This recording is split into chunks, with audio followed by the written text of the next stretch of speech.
لما بنتعامل مع حد ويجرحنا أكيد بنشيل في قلوبنا وبنحس بالألم والحزن. كمان لما بنحب نتجاوز الشخص ده أو نعمل موف اون من اللي حصل بنقول أنا هنسى، الزمن هينسيني، هو خلاص خرج من حياتي فأنا تخطيته وما بقتش أفكر في الموضوع.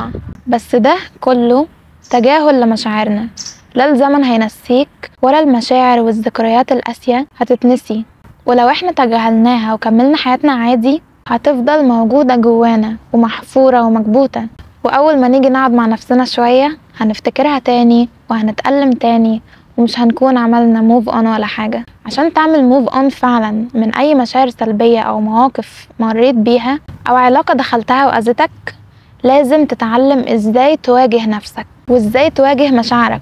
يعني لازم تتكلم عن الموضوع بكل تفاصيله وتحكي اللي حصل بالتفصيل الممل وحسيت بإيه وقتها، ودلوقتي وانت بتحكي حاسس بإيه لما تفتكر اللي حصل. ودي هتكون بداية الموف اون الصح. اوعى ابدا تستخدم اسلوب التجاهل او النسيان او انك ما تتكلمش عن الموضوع عشان بيضايقك. يعني لو الحاجة اللي انت هتتكلم عنها خاصة ما ينفعش تحكيها لحد، على الاقل اتكلم عنها مع نفسك، مش لازم خالص حد يسمعك. المهم انك انت تسمع نفسك وتفهم مشاعرك وتتقبل اللي حصل عشان تقدر تكمل حياتك مرتاح ومبسوط. ولو انت فضلت تتجاهل وتكتم جواك عمرك ما هتقدر تعمل موف اون.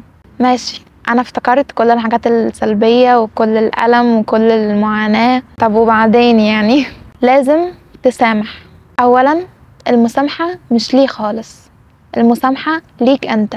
والمسامحة مش معناها انك تنسى وتعتبر الموضوع محصلش، لا، المسامحة انك تتقبل فكرة ان الشخص اللي اذاك ده كان داخل حياتك عشان يعلمك درس معين. طب درس زي ايه؟ ممكن يكون دخل حياتك عشان يعلمك ازاي تحط حدود مع الناس، دخل حياتك عشان يعلمك انك ما تتعلقش قوي بالناس، او دخل حياتك عشان يعلمك مثلا انك ما تقدمش تضحيات اوفر عشان حد انت بتحبه. ايا كان الدرس ده ايه، بس انت لازم تاخد بالك وتعرف هو ايه الدرس ده، ايه الدرس اللي انت المفروض كنت اتعلمته من التجربة السيئة دي. عشان لو انت مخدتش بالك او فكست او قلت ان ما فيش حاجة اسمها كده، ايه الدرس اللي انا هتعلمه من شخص اذاني، يعني هيجيلك حد تاني بموقف تاني خالص يعلمك نفس الدرس، يعلمك ازاي تحط حدود مثلا.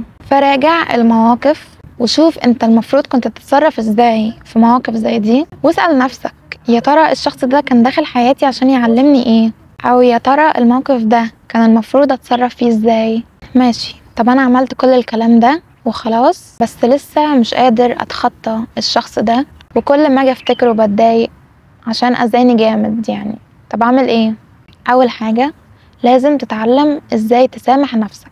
لازم تفهم ان دي كانت اول مرة تمر بمواقف زي دي ولسه ما كنتش فاهم تتصرف ازاي، وعشان كده ممكن يكون تصرفك ما كانش افضل حاجة، بس عادي. اهم حاجة اوعى تجلد نفسك او تأنب نفسك ان تصرفاتك وتفكيرك وقتها كان غلط. ما تقعدش تقول كلام زي انا اللي عملت كده في نفسي، انا اللي جبته لنفسي.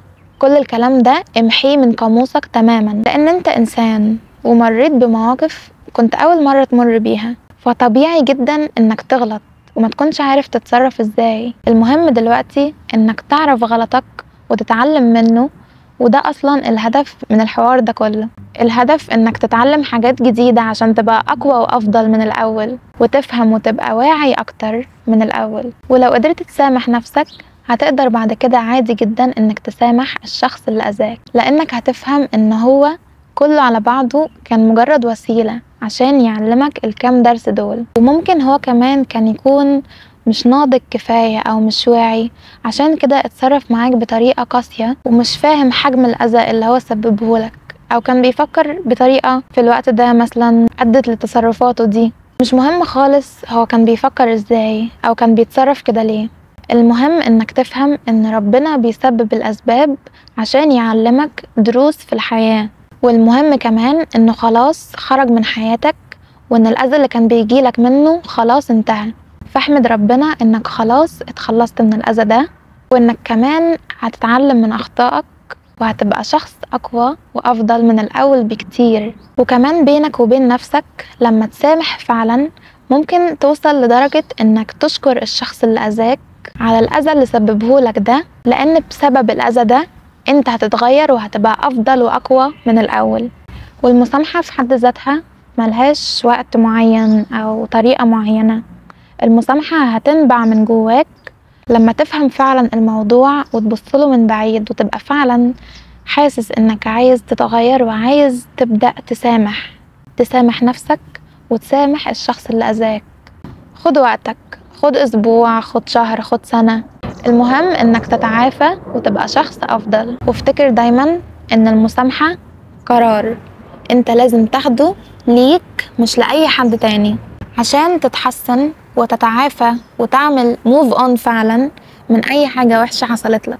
والقوي فعلا هو اللي هيقدر ياخد القرار ويسامح نفسه ويسامح غيره. وبكده تكون حلقتنا انتهت النهاردة. كنت معاكم مريم غنيم من قناة مع بعض. سلام.